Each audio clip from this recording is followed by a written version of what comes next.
said. We need to take this very, very seriously. In the last NGV conference, we had highlighted this, and I'm very grateful to Mr. Frankfurt for organizing this. In fact, I attended various conferences in the last 1 year on LNG and CNG, but this is the most well-organized conference, and this is where they share all the presentation. So yeah, we must really applaud for the organizers. They have done a fantastic job of bringing all the stakeholders onto one platform, which is very, very important, very critical. Dr. Mathur actually stole my thunder. He already told you that where the LNG is going to go. It is going to go into heavy vehicles, and this is what our experience in Europe also is. Dr. Singh, who is a good friend who I met through this NGV conference only last year, we've been working together for last 1 year, and we hope that a similar solution that is being implemented in Europe would be implemented here in India as well. Just to give you a brief overview about Engie, we were earlier called GDF Suez, Gaz de France Suez, with 30% owned by French government. We've been in India for more than 2 decades. Most of the LNG terminals, we are the technology collaborators for Dahej and Kochi. Till last month, we were holding a 10% share in Petronet, but now that we have sold it. Globally, we are a 70 billion euro company employing 155,000 employees. We are both in the power sector as well as in the gas. So we have 117 gigawatt of generation which we operate ourselves, which own and operate. And this 1,132 terawatt hour is the gas supply portfolio, which roughly translates to around 75 million tons of LNG, although the LNG portfolio is only 16 million tons. We invest a lot for the next 2-3 years. Our investment portfolio is 22 billion euro. We're operating in 70 countries, and we have 1,000 people working just on the R&D part of it. This slide I presented last year as well, and here I can show you the growth that is happening on the LCNG stations. Mr. Singh has already mentioned that LNG is the way to go forward. So Europe has already adopted it.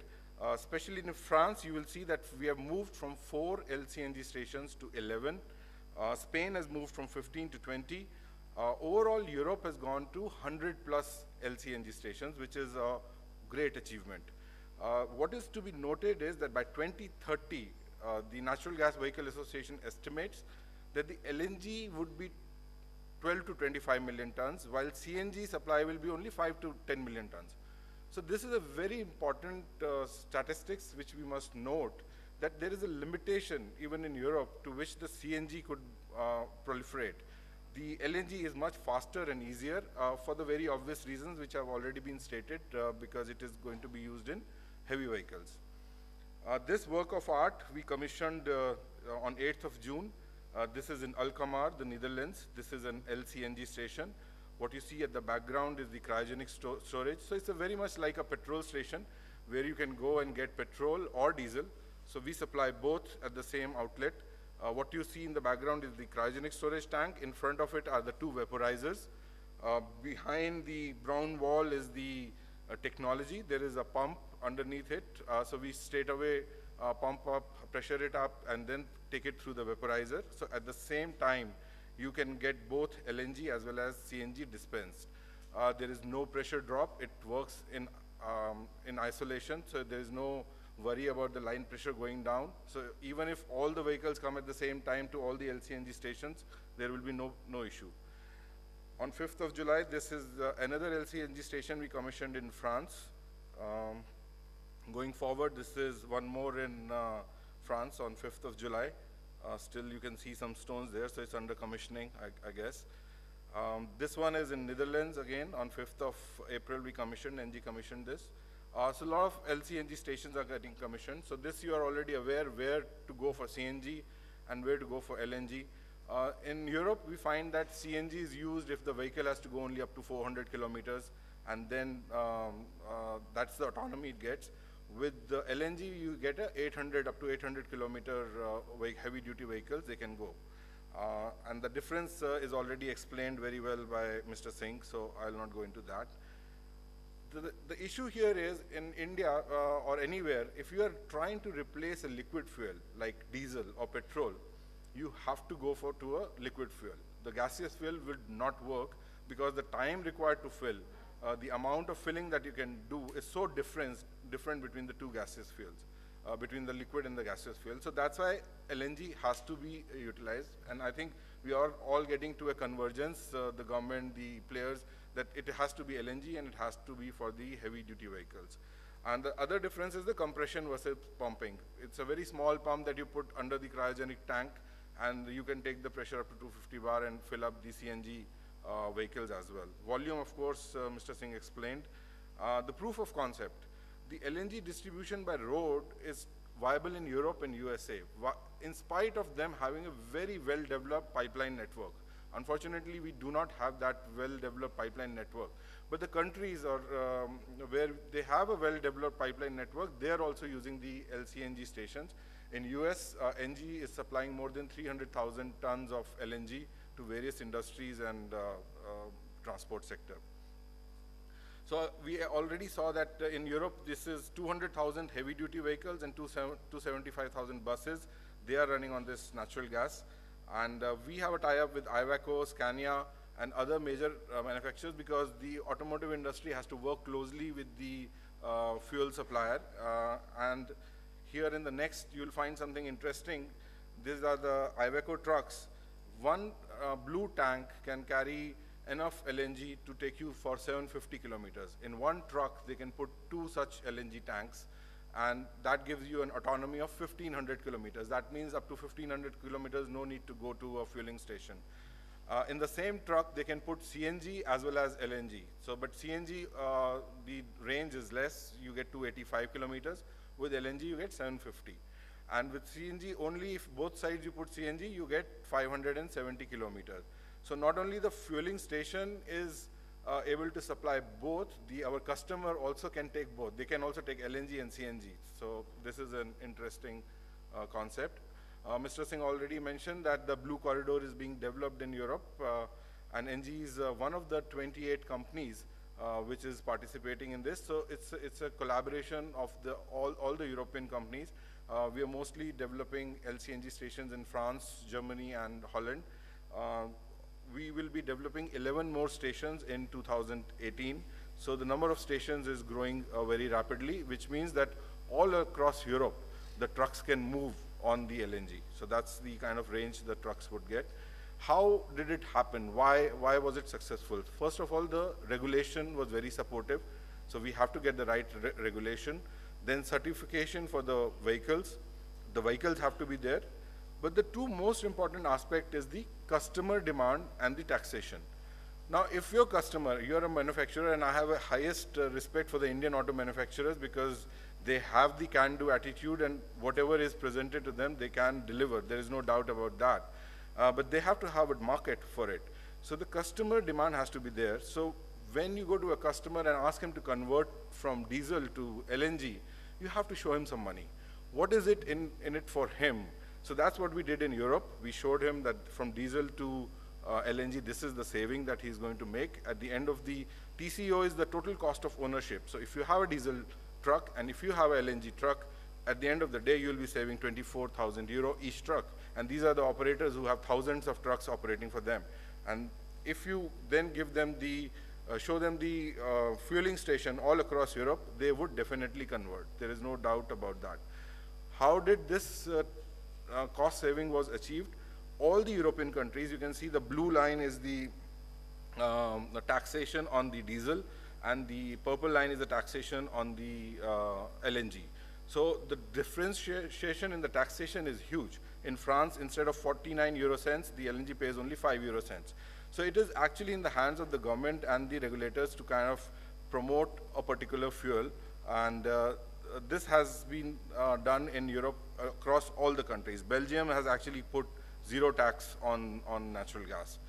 So we are already aware of going to Euro 6 or BS6, but if you see this slide, even after going to Euro 6, LNG in terms of PM 2.5 is so superior. The purple line here is the diesel, and the gas is the blue line.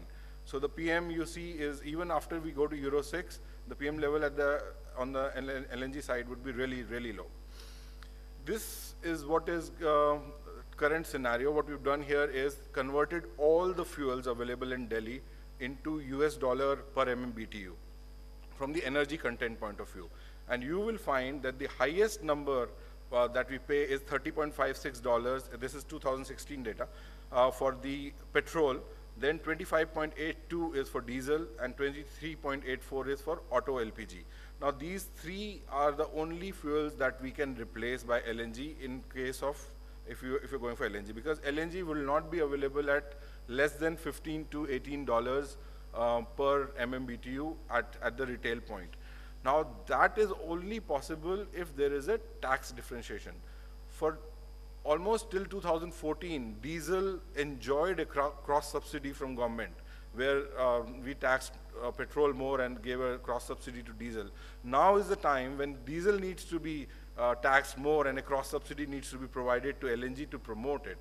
If we get this $7 differential, which translates to something like 30% saving for a fleet owner, this would automatically translate into hundreds of thousands of vehicles getting converted from diesel into LNG. Good news, bad news was presented by Dr. Mathur. The important thing is that the natural gas is globally identified as a transition fuel.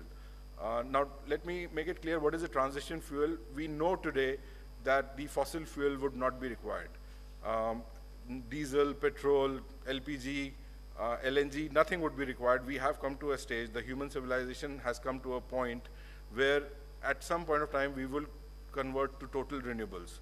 Now, I am all in all a natural gas person. I've been in the industry for more than 2 decades.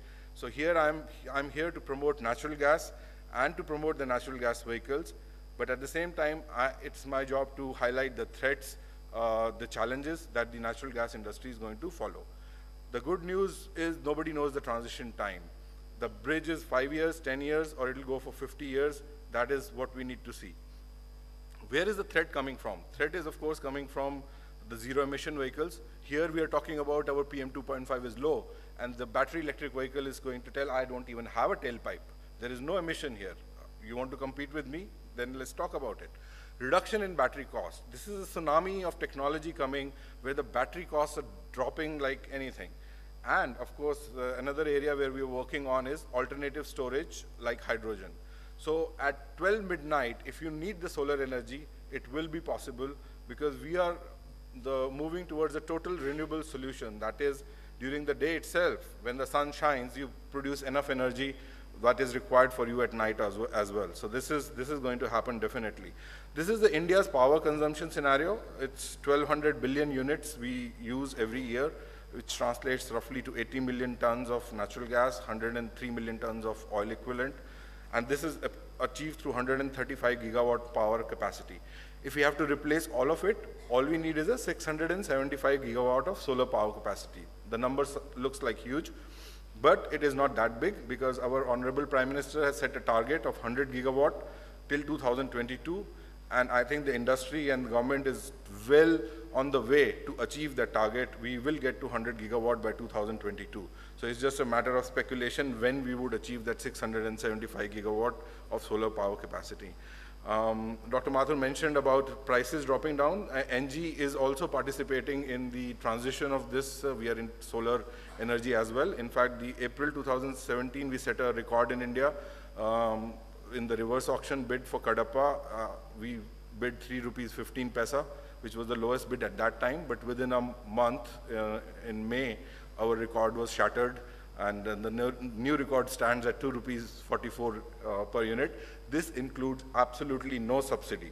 And subsequent to that, the government has introduced GST on the renewables. So the sector not only will not be taking any subsidy, it will be paying GST as well. It's a huge change. It's almost like a revolution that is happening in the country. And this is what has already happened, that CCGT, 25 gigawatt of CCGT today are not working. So they have been pushed off the cliff. The coal plants are coming under tremendous pressure because they provide power at 3 rupees 50 paisa, while renewables who are pushing it, the wind and the solar from the backside, are going at a lower and lower cost. So that's what brings me back to the natural gas vehicle. This is the most important gathering in the country today, because it's the mobility which is the core of the energy transition. It's the mobility that is the people here in this room will define that how India sort of goes forward into it. And there are a lot of economic pressures which are forcing the government and the private institution that how do we move around in the country or in the city. So this is a very interesting slide that we did. All of us are facing these traffic problems where this is your car, how much you utilize your car. The end result is that you utilize your car only for 5% of the time. What you see in the green is your car parked at the home or residence. The red is your car is parked at your office. Then yellow part is the school and church. Then you go to some mall, that's the light blue. The dark blue portion is the only portion where you're using the car. Another easy way to calculate is I drive my car for 1,000 kilometers in a month, and I drive it at an average speed of 40 kilometers an hour, let's say. Then I calculate the hours, and when I divide that by the number of hours in a month, I find that my car is utilized at 3.4%. So your car could be utilized depending upon whether you're 1,000 kilometers, 2,000 kilometers, 3,000 kilometers in a month. You will not be utilizing your car for more than 10%. Imagine a refinery, imagine a power plant, imagine any asset which is utilized only 10%. No economics can make sense for it, but it makes sense for us. We buy, as a country, $20 billion worth of cars every year. That's the money we spend. Half of it goes to Maruti. But if you name a company Maruti, you can't compete with it. You know, it's like, it's Maruti, so you cannot. But it is creating another kind of problem for this country. We have no place to park these cars. Half the roads that we create, they are occupying them. So this would be a bit, so the public transport, buses is another area where we can converge, because it can save us from the pollution as well as the congestion. Mr. Kejriwal last year proved it very clearly that if you remove only half the cars from Delhi roads, we could, breeze through. But the challenge would come from the battery electric vehicles. In the government section, I'm finding that most of the people want to go for battery electric vehicles because electricity is going to be cheap. So you have two choices, whether you want to replace the 2 million tons of diesel that Delhi consumes, you want to replace it by LNG or by solar power. The interesting thing is, this is a race between the molecule and the electron, and molecule is of course going to lose. We are going to lose, we know that, but we don't know in how many years. Why we are going to lose is because as a country, we have to spend $618 million. We have to send that money out to buy this LNG. But if I'm going to put the solar plant, the money would be coming into the country for investment, and of course, the sun god is going to give us the fuel for free for life. The only saving grace is today is that the capex for this bus for LNG is cheap, $100,000, and the capex for the battery is $400,000. So that's the only differential, and we need to utilize this, because in 4 years' time, this difference would also go. So for a country, the security of supply, sustainability, affordability is the major issue. So ending it on a positive note, this is what shows the passenger vehicles on the y-axis, that how many percentage are different fuel. So the peach color is diesel. So in 2010, 50% of the vehicles were on diesel, and the blues is the petrol. And the purple at the bottom is the natural gas, and in between the pink that is coming is the electric vehicles. So when you go beyond up to 2050, you find that the diesel market shrinks to 15 to 20%, which is what is going to happen. And the electric vehicles are going to increase, but natural gas vehicles still stays. So natural gas vehicles have a major role to play. It all depends upon the government of India, how they tax the LNG. And if they provide an incentive, it is very easy for the next 4 or 5 years for this sector to grow rapidly. Thank you so much for your patience.